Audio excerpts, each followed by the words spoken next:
जे निज अक्षरधाम राजत दिव्य स्वरूप धरन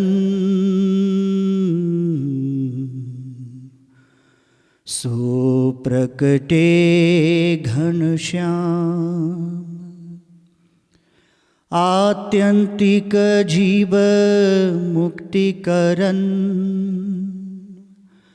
काटत जे भव फंद जे जे आवत निज शरण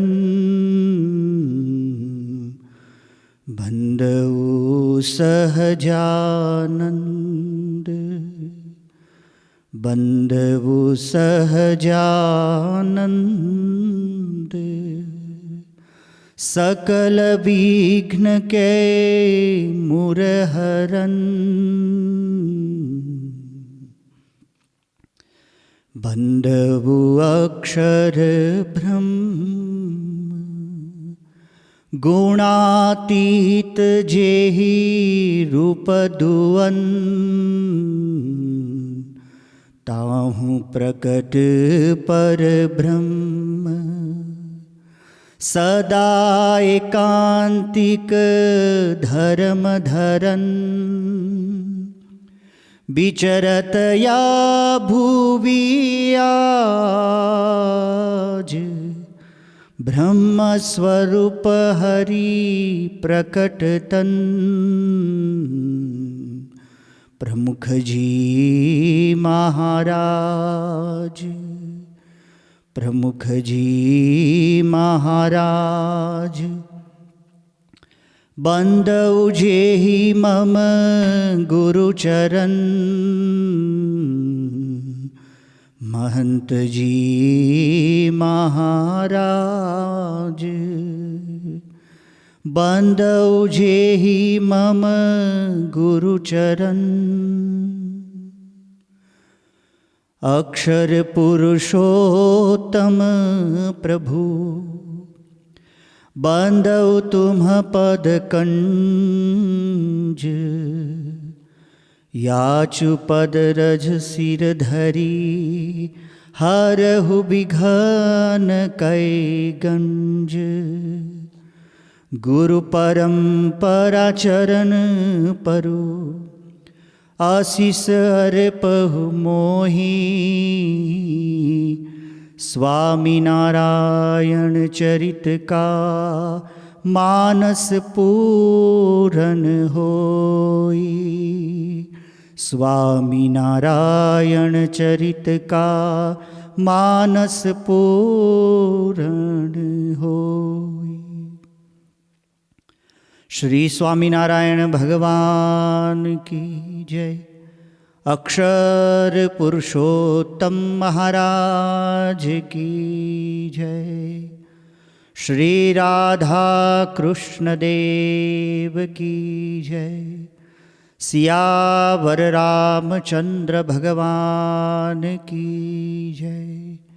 उमापति महादेव की जय। भगत जी महाराज की जय। शास्त्री जी महाराज की जय। योगी जी महाराज की जय। प्रमुख स्वामी जी महाराज की जय। महंत स्वामी जी महाराज की जय। प्रमुख स्वामी महाराज शताब्दी महोत्सव की जय। पिछले कुछ दिनों से हम घर बैठे भगवत कथा का सुंदर लाभ प्राप्त कर रहे हैं। पूज्य विवेक सागर स्वामी जी की कथा का हमें लाभ प्राप्त हुआ। रामचरितमानस की कथा का लाभ प्राप्त हुआ।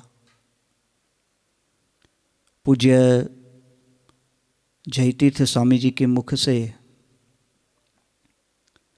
श्रीमद् भागवत महापुराण की कथा का बहुत सुंदर लाभ हमने प्राप्त किया और बाद में पूज्य धर्ममूर्ति स्वामी जी ने श्रीमद् भगवद गीता,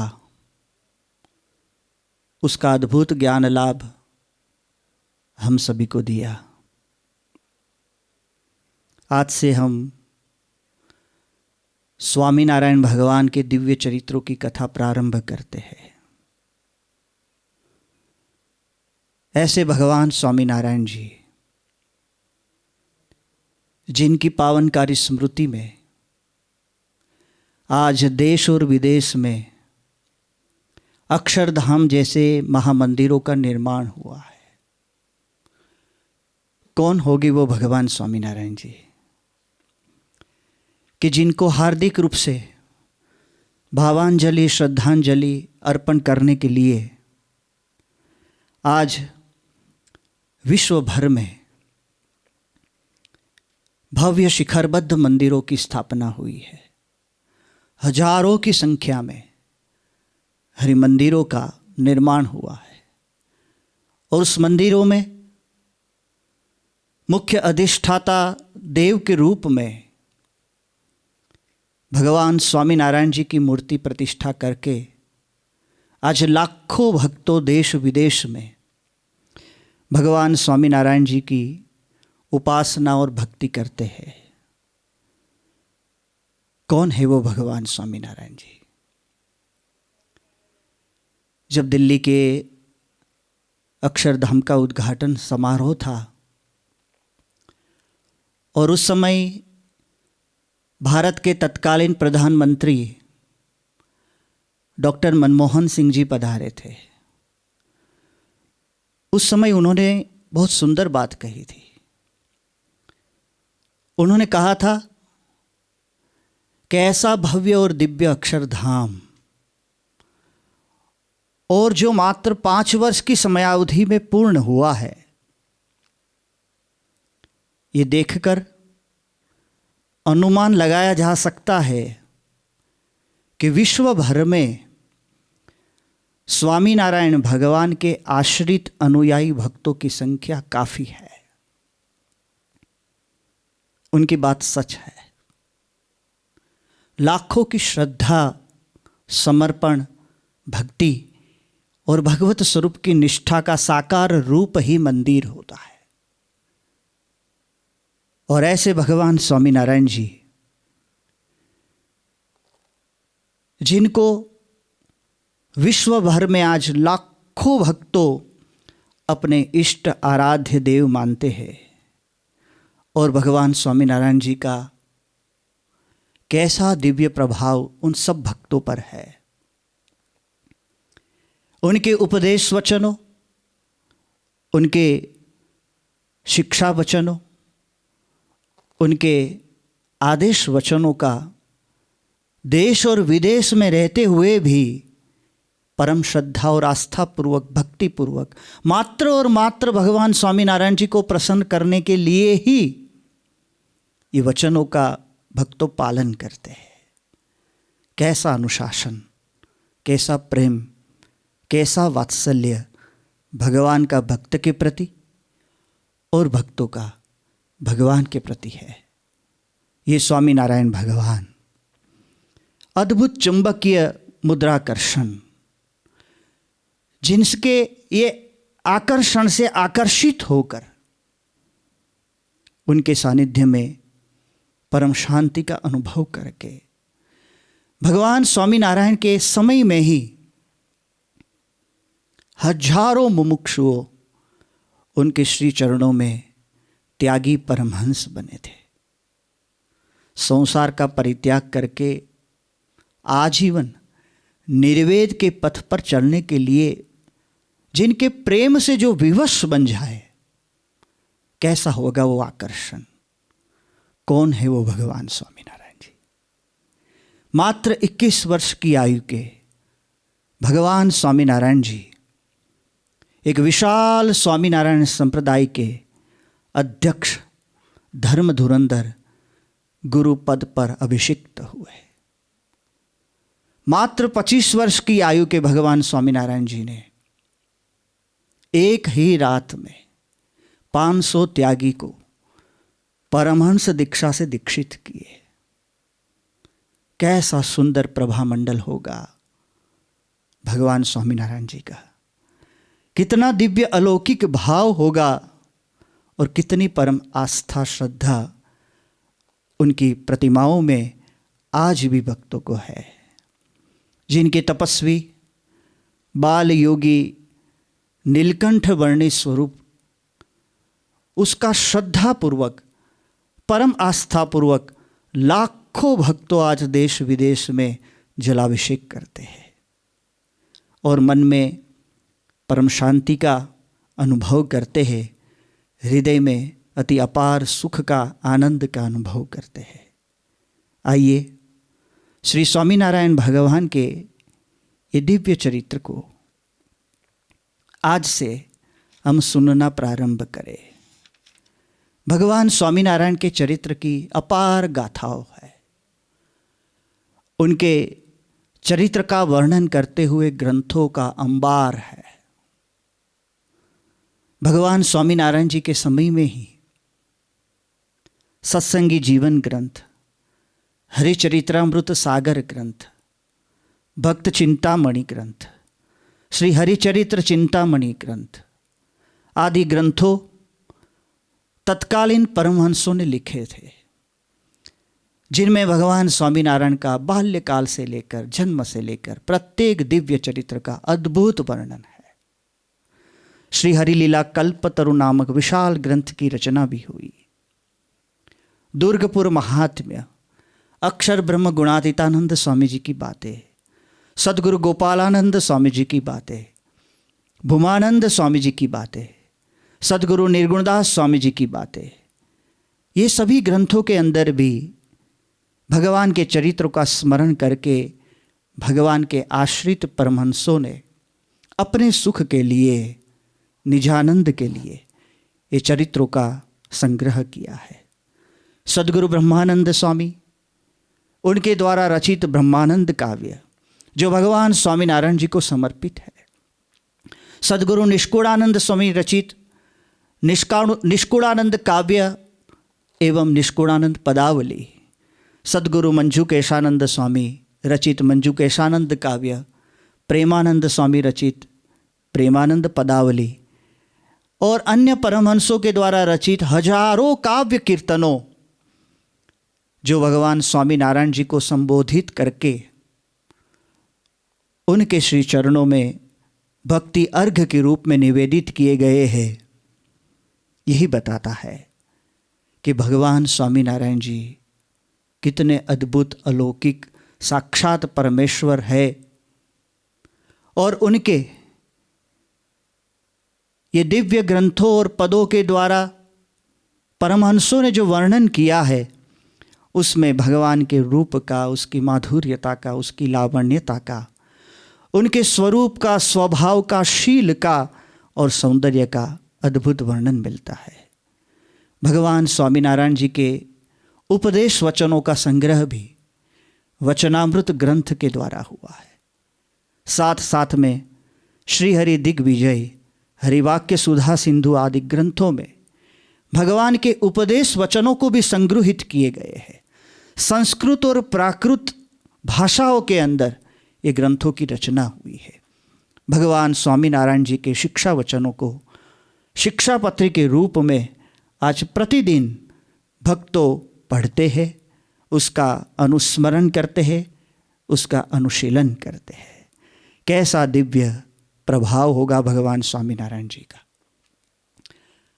और BAPS संस्थान के अंदर परम भगवदीय श्री हर्षद राय दवे, जिनको संप्रदाय के अंदर वेदव्यास माने जाते हैं, उन्होंने भगवान स्वामीनारायण जी के चरित्र के अद्भुत ग्रंथों की रचना की है। भगवान श्री स्वामीनारायण जी का विस्तृत जीवन चरित्र 5 भागों में बड़े विस्तार से, अद्भुत रूप से उन्होंने लिखा है। और भगवान स्वामीनारायण जी के ये विस्तृत जीवन चरित्र के आधार से ही एक महाकाव्य की रचना परम पूज्य प्रमुख स्वामी जी महाराज की प्रेरणा से हुई। पूज्य अक्षर जीवन स्वामी जी BAPS संस्थान के बड़े साक्षर संत, विद्वान साहित्यकार संत, प्रमुख स्वामी जी महाराज ने उनको प्रेरणा दी और उन्होंने हिंदी भाषा में, अवध भाषा में, ब्रज भाषा का मिश्रण करके एक अद्भुत महाकाव्य की रचना की है, श्री स्वामीनारायण चरितमानस।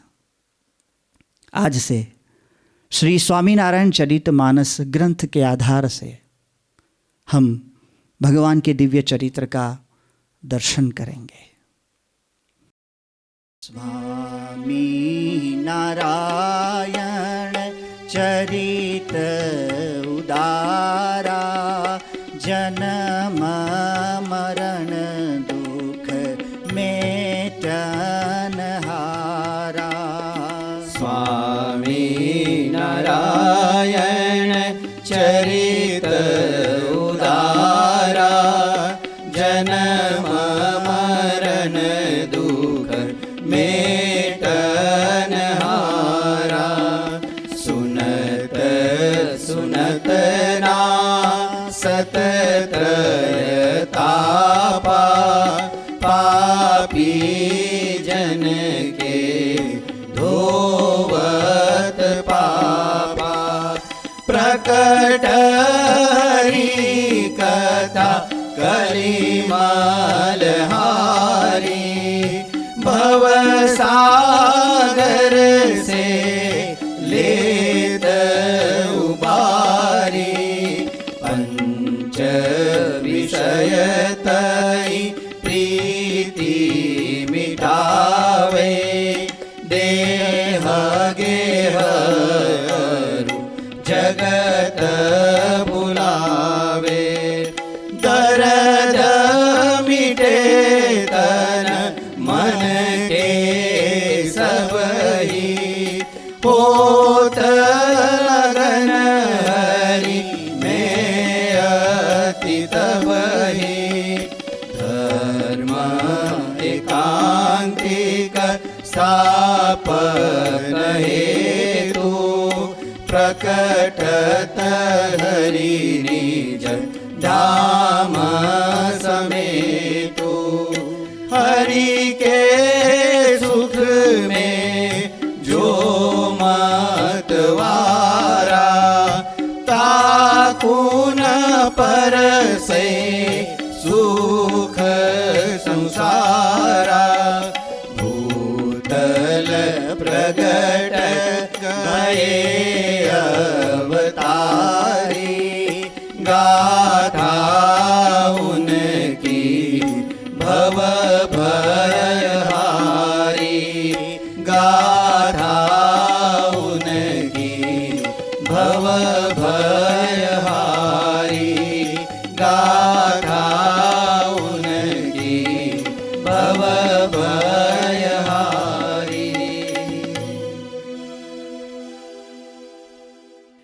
भूतल प्रगट भये अवतारी,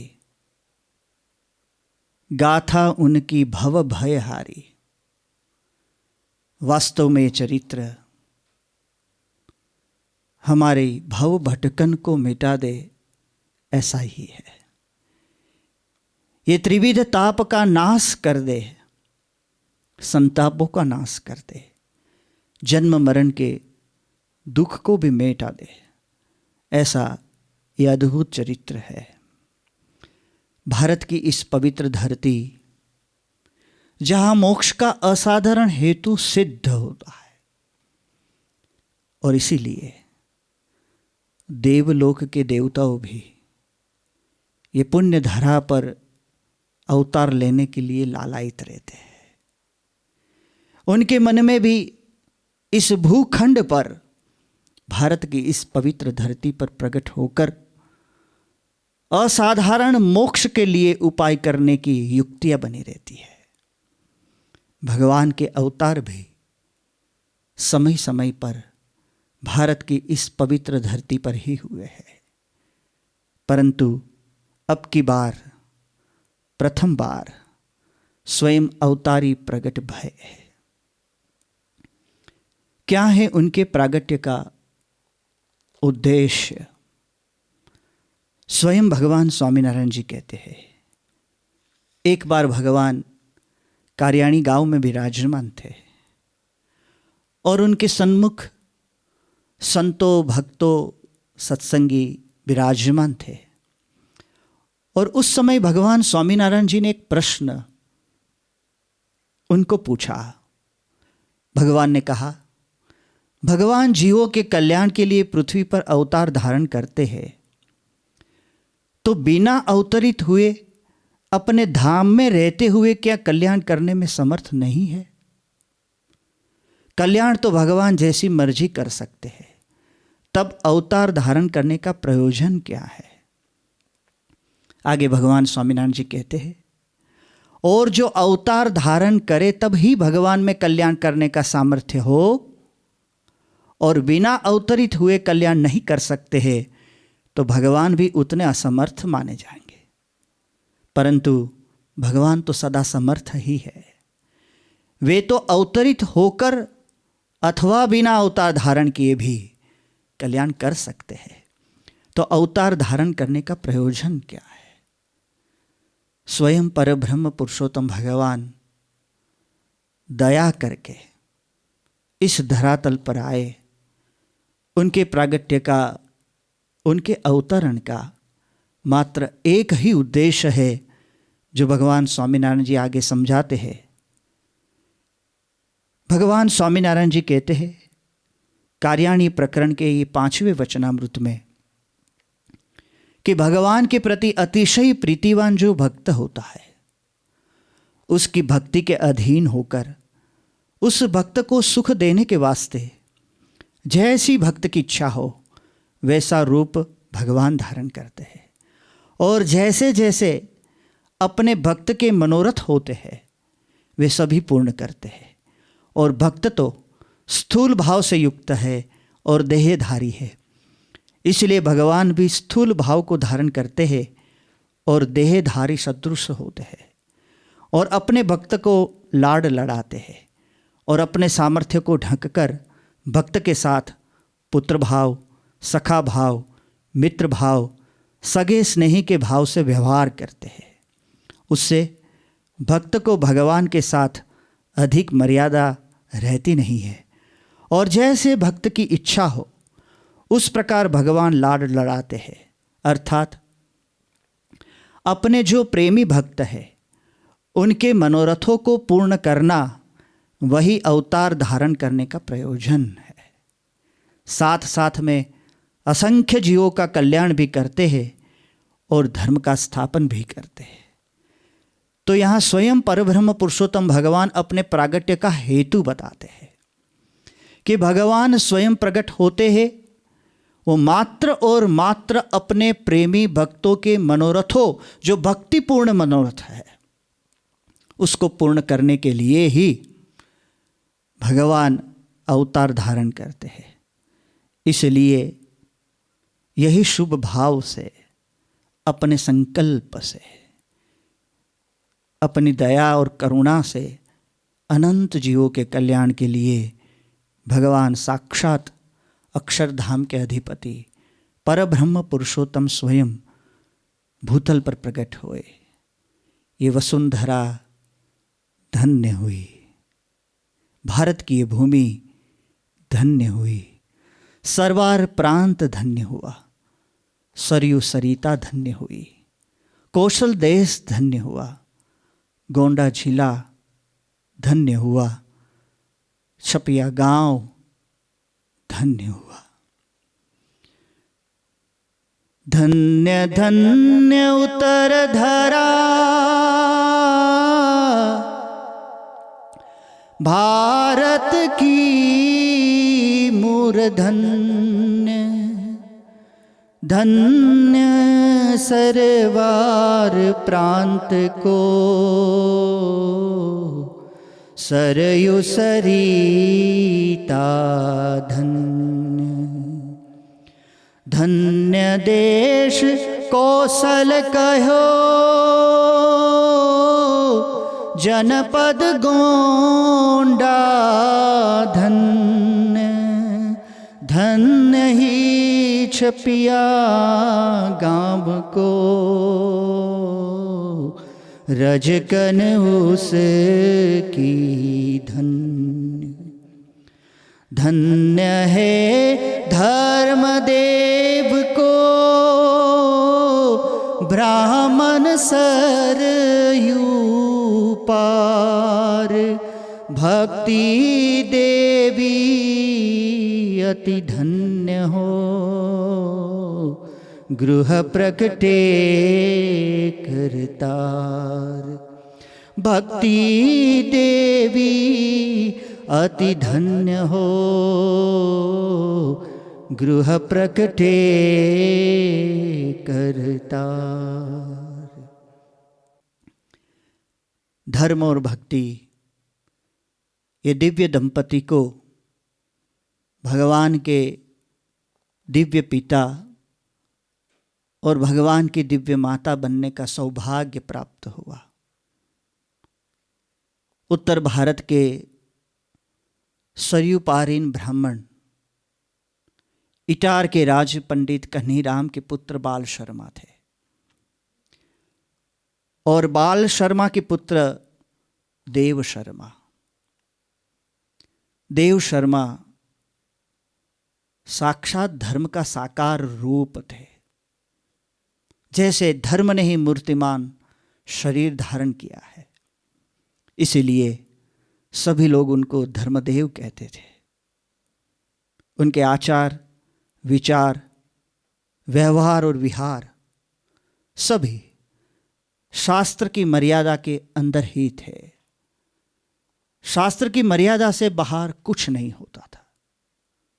वेद वेदांग के प्रखर ज्ञाता थे। शास्त्र का अनुशीलन उनके जीवन में था। बड़े विद्वान पंडित थे। ऐसे धर्मदेव और भक्ति। उत्तर भारत में सरयू नदी अत्यंत पवित्र सरिता, मर्यादा पुरुषोत्तम भगवान श्री रामचंद्र जी की पावन लीलाओं का दर्शन करने का सौभाग्य सरयू को मिला है। उस सरयू से उत्तर दिशा में एक सुंदर मनोरमा नदी है। उस मनोरमा के उत्तरी तट पर नारायण सरोवर है। कहते हैं उस नारायण सरोवर में नित्य देवता और ईश्वरों स्नान करने आते हैं। ऐसे नारायण सरोवर के तट पर एक सुंदर पवित्र रमणीय छपैया गांव है, और उस छपैया में कृष्ण शर्मा नाम के पवित्र ब्राह्मण रहते थे।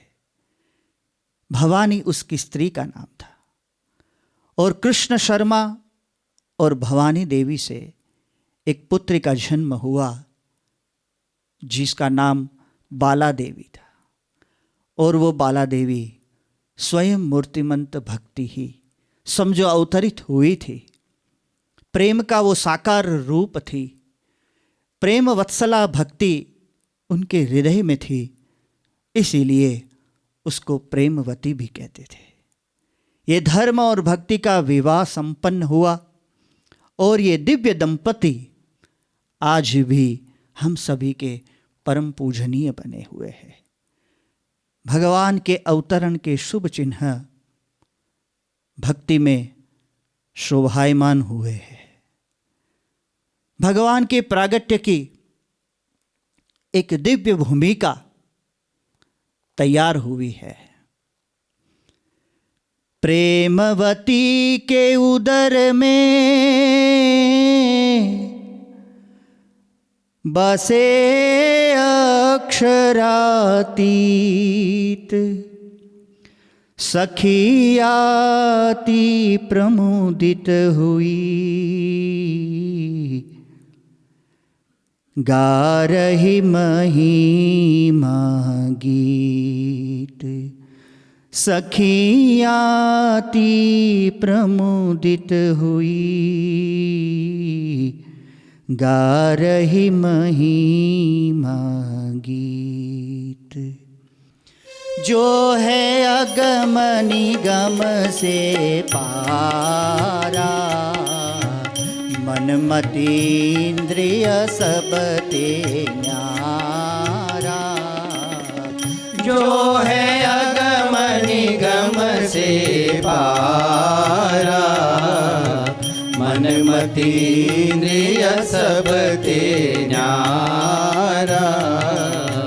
सो प्रभु केवल भक्त दीना, भय भक्ति के उदर विलीना। निकट राम नवमी जब आई, प्रेमवती तन कांति दिखाई। पूर्ण भया जब पहला जामा, तेज तेज व्यापही सहु ठामा। शीतल तेज के महु अवतारी,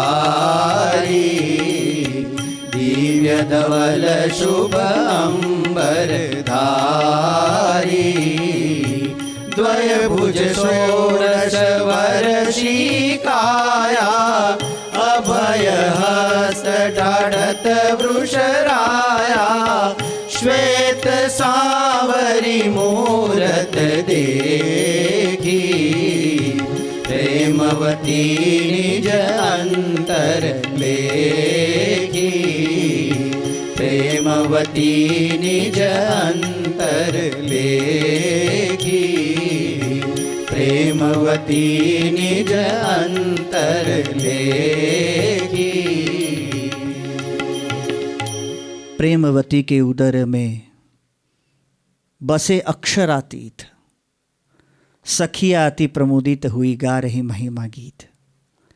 ऐसे भगवान जो अगम निगम से पारा है और मन मति इंद्रिय से न्यारा है, ऐसे साक्षात परब्रह्म पुरुषोत्तम भगवान आज प्रेमवती के उदर में प्रकट हुए हैं।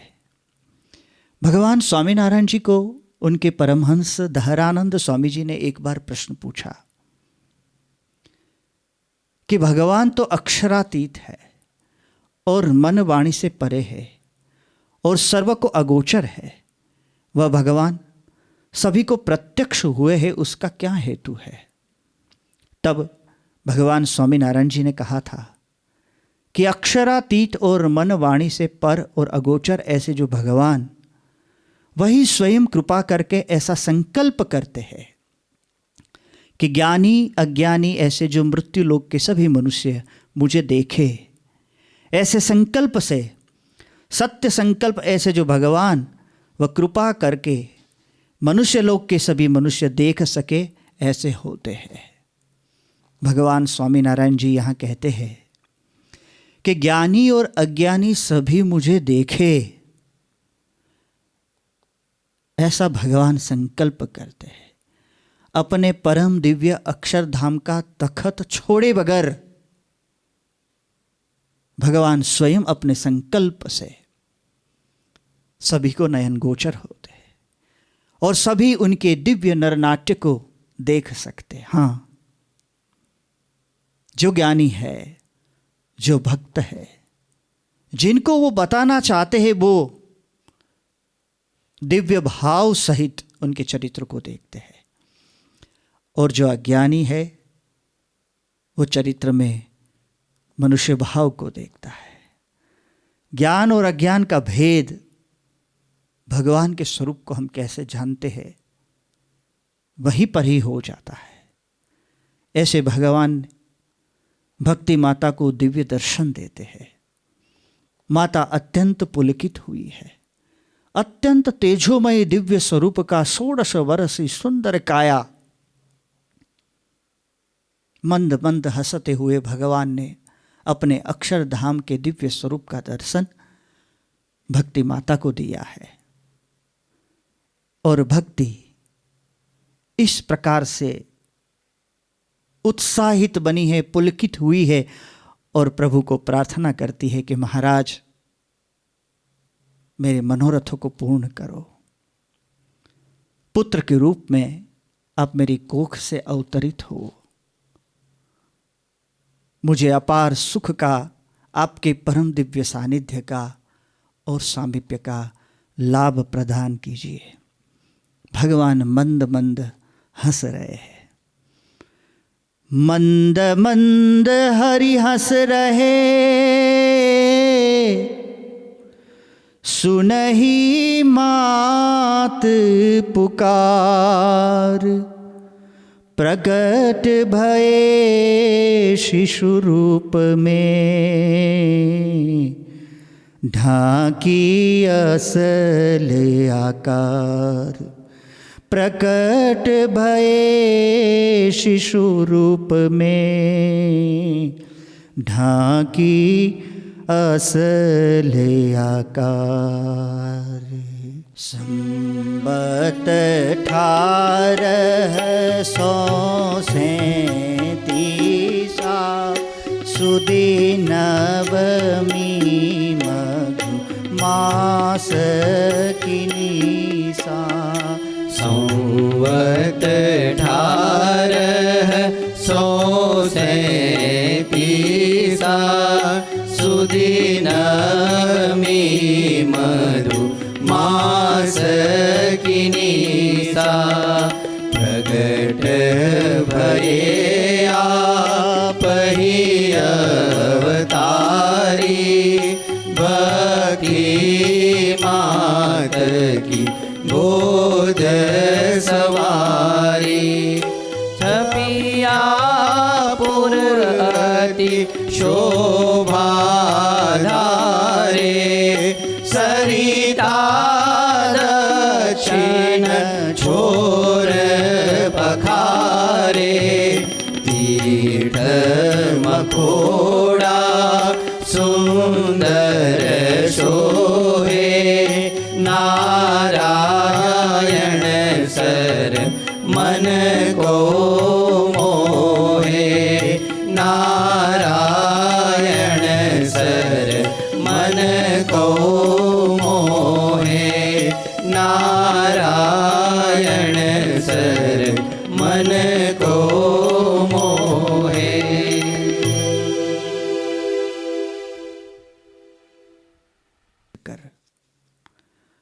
अपने दिव्य सर्वोपरि रूप को ढककर, अपने अपार सामर्थ्य को ढककर आज भगवान मनुष्य रूप बने हैं।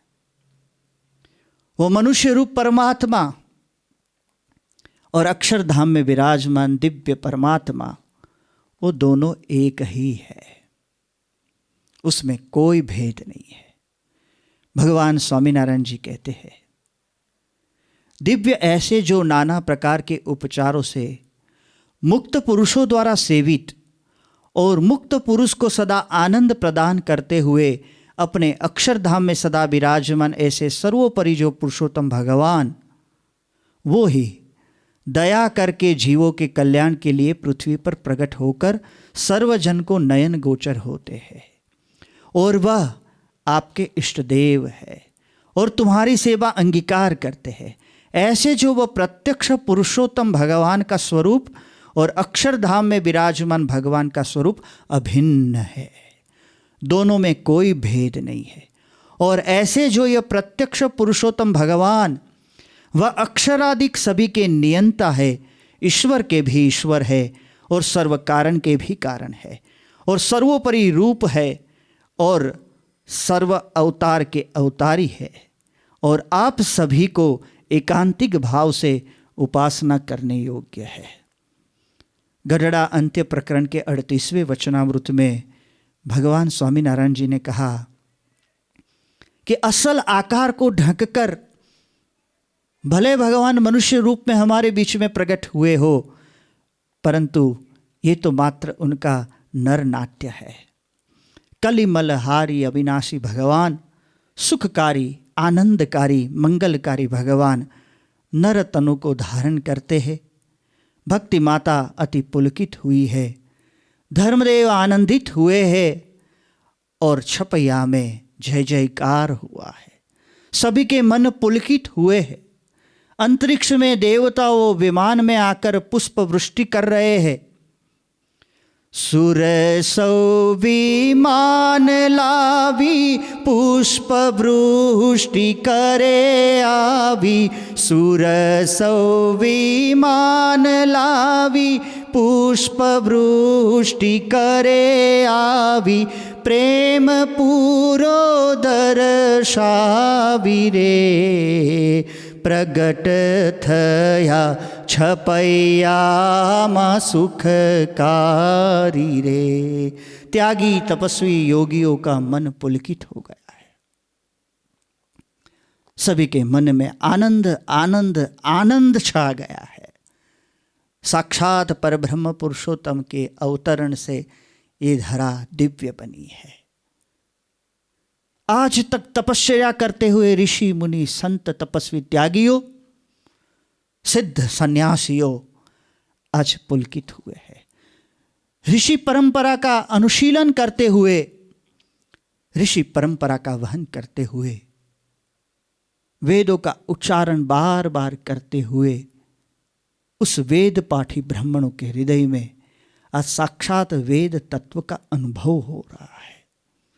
वो अचंभित है कि आज तक वेद की श्रुतियों का पाठ निरंतर करते आए हैं, जटा पाठ करते आए हैं, घन पाठ करते आए हैं, परंतु वेद के तत्वों का साक्षात अनुभव हो ऐसा रोमांच पहली बार हुआ है।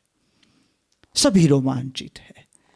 धरती पर बहती हुई सरिताओं, गंगा यमुना सरस्वती सरयू गोदावरी कावेरी नर्मदा सेती त्रिशूली सभी पुलकित है। भगवान के अद्भुत स्पर्श का लाभ हम सबको प्राप्त होगा। नगाधिराज गिरनार और महान हिमालय आदि पर्वतों आज रोमांचित हो उठे हैं। परिनिष्ठ ऋषियों का मन भी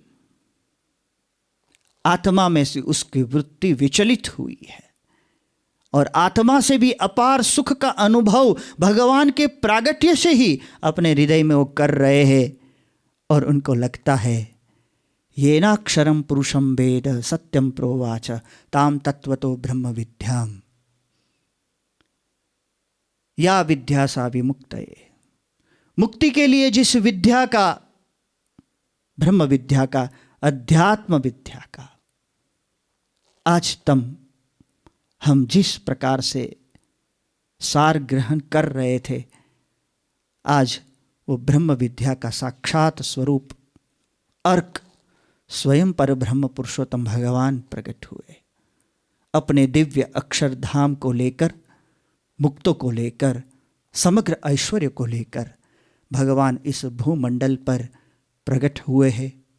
सर्वत्र जय जयकार हो रहा है और हम भी साथ में जय जयकार करें। बोलिए श्री घनश्याम महाराज की जय, श्री स्वामीनारायण भगवान की जय। धर्मदेव ने जात संस्कार कर्म संपन्न किया है। प्रभु का पयपान संस्कार भी हुआ है। विश्वंभर भगवान को आज भक्ति देवी प्रेमवती प्रेम से पयपान करा रही है। शुभ नामकरण संस्कार संपन्न हुआ है। बाल प्रभु घनश्याम के दिव्य चरित्रों का स्पर्श करते हुए हमारी कथा का मुख्य विषय है श्री नीलकंठ चरित्र। उस बटुक ब्रह्मचारी तपस्वी त्यागी योगी के रूप में, नीलकंठ वर्णी ब्रह्मचारी के रूप में भगवान ने जो विचरण किया, हमारी 7 दिन की कथा का यही मुख्य विषय है। परंतु उस नीलकंठ के चरित्र का प्रारंभ करने से पहले भगवान के बाल चरित्र का स्पर्श कर ले। शुभ नामकरण संस्कार हुए हैं। ऋषिवर मार्कंडेय जी पधारे हैं।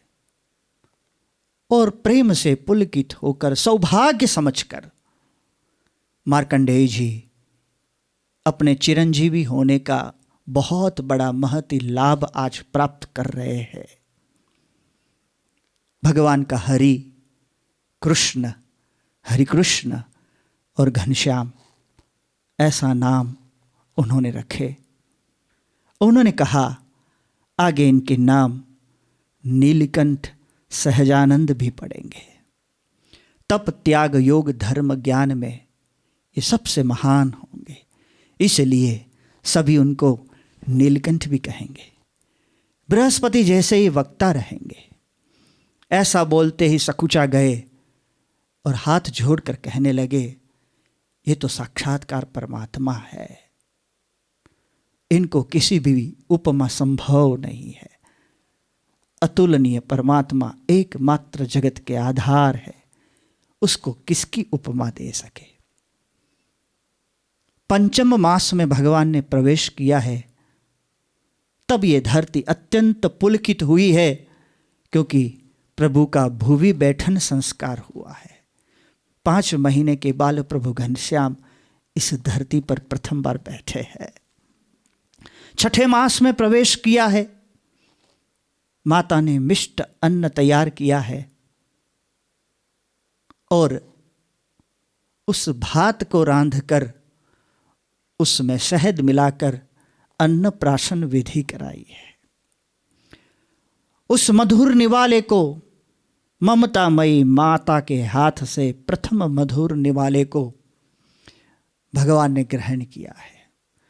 आज हजारों शिखरबद्ध मंदिरों में, हरि मंदिरों में, महामंदिरों में भव्य अन्नकूट होता है और भोगों को, नैवेद्य को भगवान के आगे निवेदित कराया जाता है।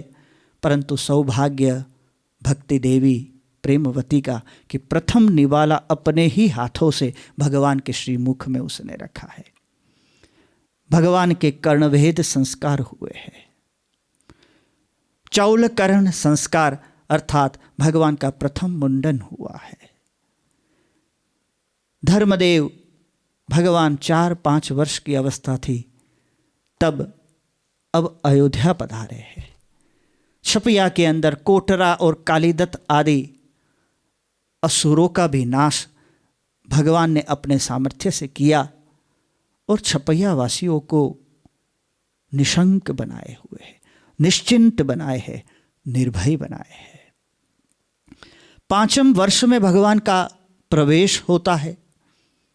बाल प्रभु 5 वर्ष के हुए हैं। दिव्य तेजस्वी ओजस्वी मुखमंडल और 5वें वर्ष में भगवान ने प्रवेश किया है और प्रभु का विद्यारंभ प्रारंभ हुआ है। हृदयाराम करके एक पवित्र विप्र जो विद्वान था, उसने भगवान को विद्याभ्यास कराने का प्रारंभ किया है। जो अणु अणु में व्याप रहो,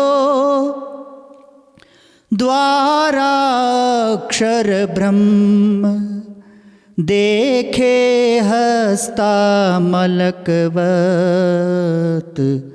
निखिल विश्व पर ब्रह्म। भूतल बाल स्वरूप धरी, छिपा वृष के धाम, परखत हृदया राम बरो, नहीं ये बालक काम।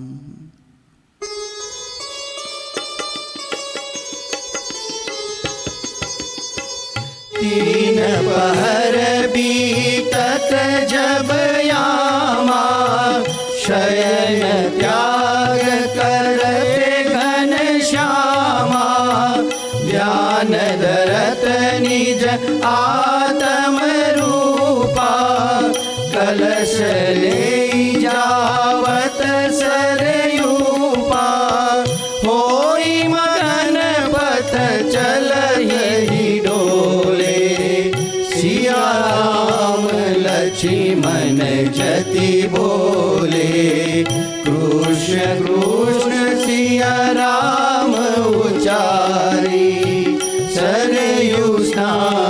करत अवतारी।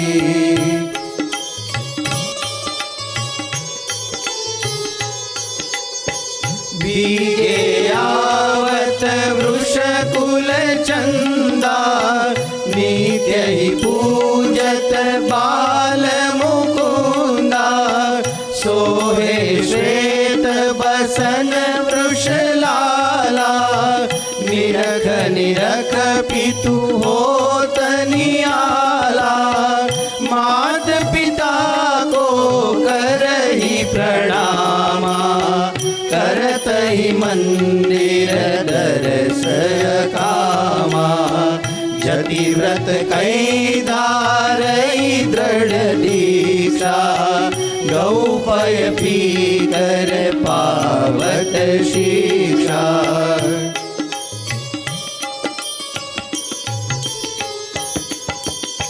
श्री हरि अतिशय मृदुल सुभाऊ, बोलनि चलनि सुमद नहीं काहू। नसानोक से हटहि न नैना, चलत फिरत पथ दिन रैना। खेल कूद सब चरित जुनाना, करत ही प्रभु पद अभिसंगाना।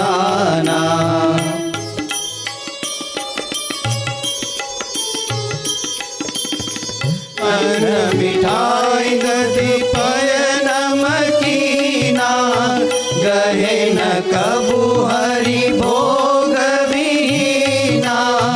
खान पान में वृत्ति न लेशा, कौसे गबहु करत न कलेशा। जो जन पावत लवहि प्रसंगा, सो कबु भूलत नहीं हरि संगा। जटिल प्रश्न कबू चलाला, पंडित से हल कबू न निहाला। पंडित से हल कबू न निहाला। ऐसे भगवान जिनको हाथ में आंवले के भांति अनंत कोटि ब्रह्मांडों है, ऐसे भगवान आज हृदयाराम के पास से विद्यारंभ प्रारंभ करते हैं। अयोध्या की भगवान की दिनचर्या भी अलौकिक है। 5 वर्ष में ही प्रभु कितने स्थिर है, कितने गंभीर है, कितने पवित्र है, कितने प्रसन्न है। पूरे अवधवासी ये बटुक के दर्शन करके अचंभित है। बड़े बड़े ज्ञानियों को, त्यागियों को, योगियों को, अनुभवियों को 5 वर्ष की ये सुंदर छवि को जब देखते हैं, मन के अंदर आत्मग्लानि का अनुभव होता है। इसलिए कि जिनकी प्रज्ञा इतनी स्थिर है, गंभीर है, यही तो था आकर्षण श्री घनश्याम प्रभु का। जब वो हंसते थे, अनंत ब्रह्मांडों खिलखिलाते थे। जब वो चलते थे, सभी लोग इस प्रकार से आनंदित होते थे। उनका मृदुल बाल स्वभाव इस प्रकार से ऐसा अलौकिक था जो सभी को नित्य निरंतर आकर्षित करता रहता था। भगवान स्वामीनारायण जी ने स्वयं अपनी बाल अवस्था के स्वभाव को वचनामृत में निरूपित किया है। गढ़ड़ा मध्य प्रकरण का 55वां वचनामृत। भगवान कहते हैं, हमारी बाल अवस्था थी तब भी देव मंदिर में दर्शनार्थ जाना, भगवत कथा सुननी, संत समागम करना, तीर्थ यात्रा करनी, ऐसी बात ही हमें रुचिकर लगती थी। भगवान कहते हैं कार्याणी के 3रे वचनामृत में, जो अच्छा होता है वह तो बालक अवस्था से ही पता लगता है। जो अच्छा होता है उसे बाल अवस्था से ही बचकानी अच्छी नहीं लगती, जीवा का चटोरापन नहीं होता और शरीर को वो दमता रहता है। यही सब कुछ था। बाल्य अवस्था में ही स्वामी कार्तिक की तरह उनके मन में यही विचार था कि शरीर में माता का भाग जो रुधिर और मांस है उसको रहने नहीं देना है। कितना अद्भुत विचार है, क्या तपश्चर्या है। हृदय को द्रवित कर दे ऐसा उनका त्याग था। परंतु उनका निर्दोष मुखमंडल अत्यंत प्रेम हमारे हृदय में उनके प्रति प्रकट कर दे ऐसा था। ऐसे भगवान का ये अद्भुत दिव्य चरित्र है, अद्भुत दिनचर्या है। और ऐसे भगवान अपने दिव्य बाल चरित्रों से सकल गांव के जनों को दर्शन दे रहे हैं। परमेश्वर की प्रत्येक क्रिया अलौकिक है और वो अलौकिकता का दिव्यता का दर्शन करके सभी को घनश्याम में परमेश्वर होने का दृढ़ भरोसा हो गया था। उनकी परम एकनिष्ठ भगवान के स्वरूप में निष्ठा बन गई थी और उनको यही था। भगवान के सखाओं को भी ये दिव्यता का अनुभव बारंबार होता था। वेणी माधव प्राग सुखनंदन रघुनंदन, भगवान के सखाओ जिनका भाग्य का पार नहीं है। श्रीमद् भागवत कहता है, अहो भाग्यम नंद गोप व्रजौकशाम यन मित्रम परमानंदम पूर्ण ब्रह्म सनातनम। सनातन पूर्ण ब्रह्म साक्षात परमेश्वर जिनके सखा बनकर मित्र बनकर आए, उनके भाग्य का पार नहीं है। भगवान अपने सखाओं के साथ एक बार पिरोजपुर गांव में पहुंचे। आंख मिचोली खेल रहे थे। वास्तव में आंख मिचोली ही है। भगवान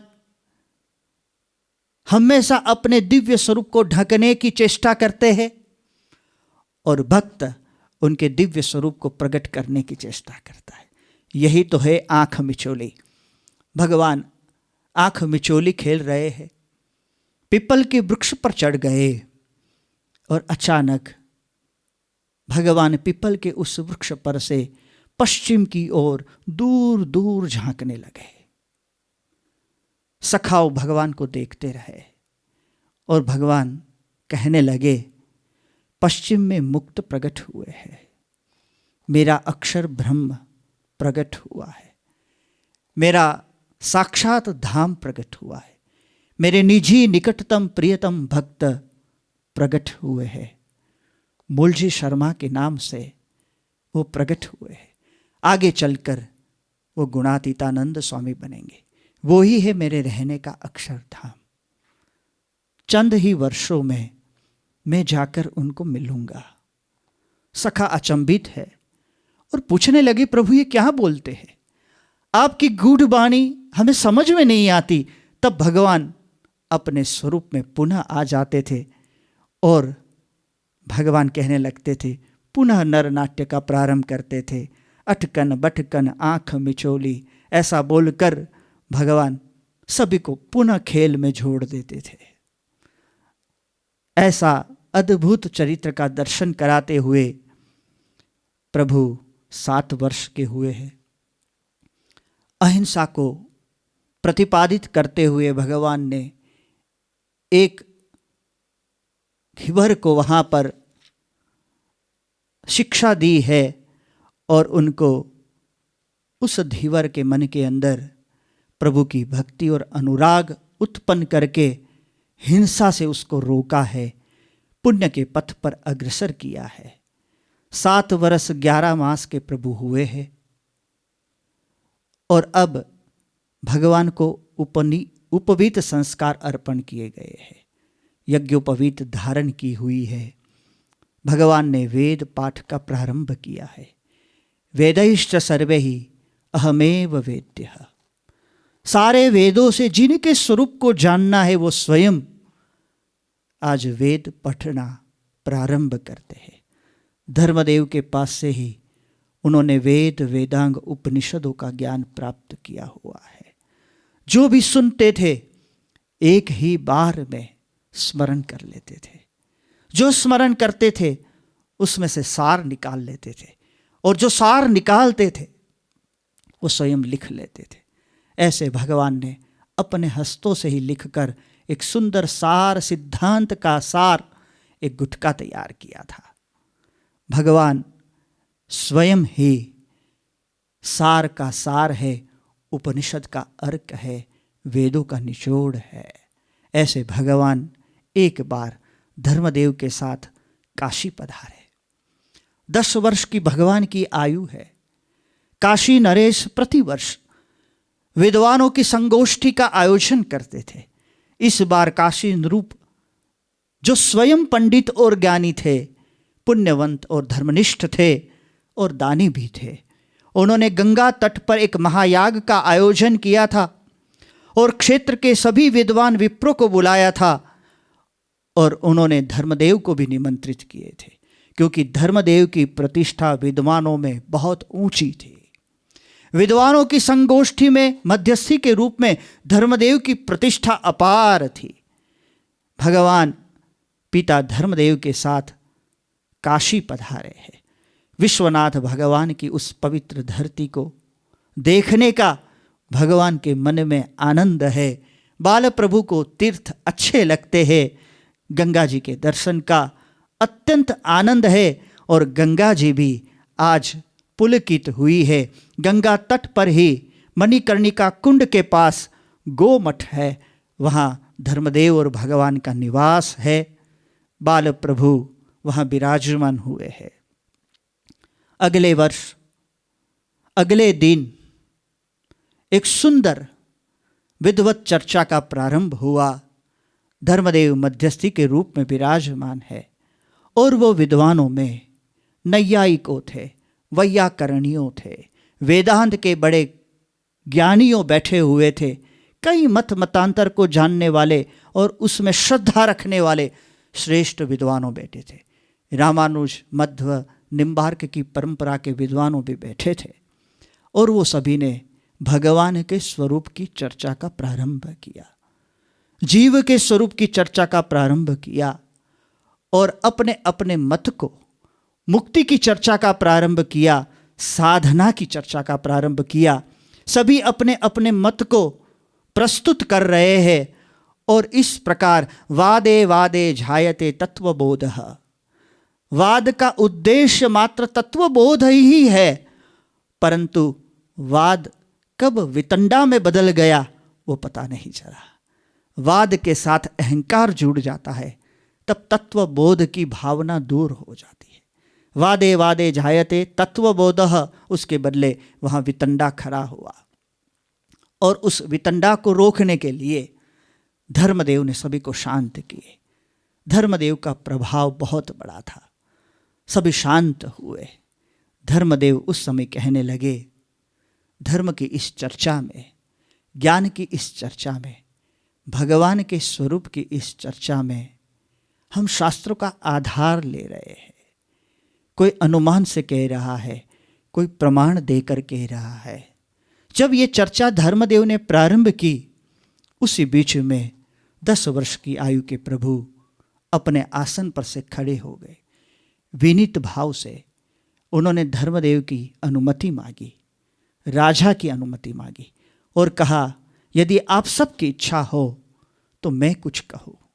सभी पंडितों मुग्ध भाव से बाल प्रभु घनश्याम को देखते रह गए। ओजस्विता, तेजस्विता, निर्दोष और विद्वत्ता का जो तेज उनके मुखमंडल पर आलोकित हो रहा था और जो सुंदर सुहायमान तिलक टीका किया था, इतनी निर्दोष सुंदर छवि को देखकर विद्वान विदेही अवस्था को प्राप्त हो गए। उनको लगा मन बुद्धि चित्त अहंकार का उपशमन हो गया। इंद्रियों अंतःकरण के समग्र भाव बाल प्रभु घनश्याम में जुड़ गए और उस समय भगवान के श्री मुख से निश्रुत वाणी में उन्होंने समग्र वेदों का रहस्य समझ लिया।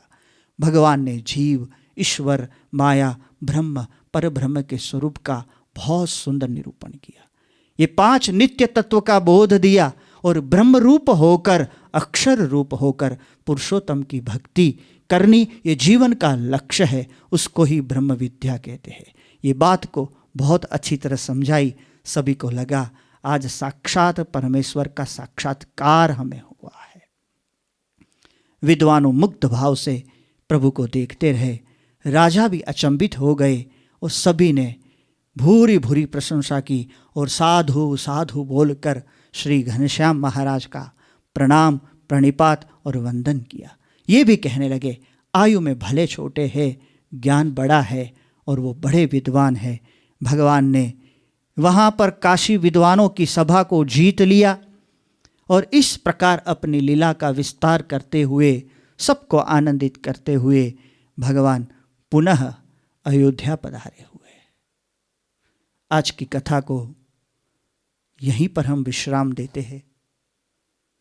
अयोध्या में पधार कर अब भगवान नीलकंठ वर्णी ब्रह्मचारी के रूप में अनंत जीवों के कल्याण के लिए गृह त्याग करके अयोध्या से प्रस्थान करेंगे और आगे आगे वो नीलकंठ वर्णी महाराज के चरण पथ पर उनके साथ साथ ही हम ये नीलकंठ चरित्र का श्रवण दर्शन करेंगे। श्री स्वामीनारायण भगवान की जय।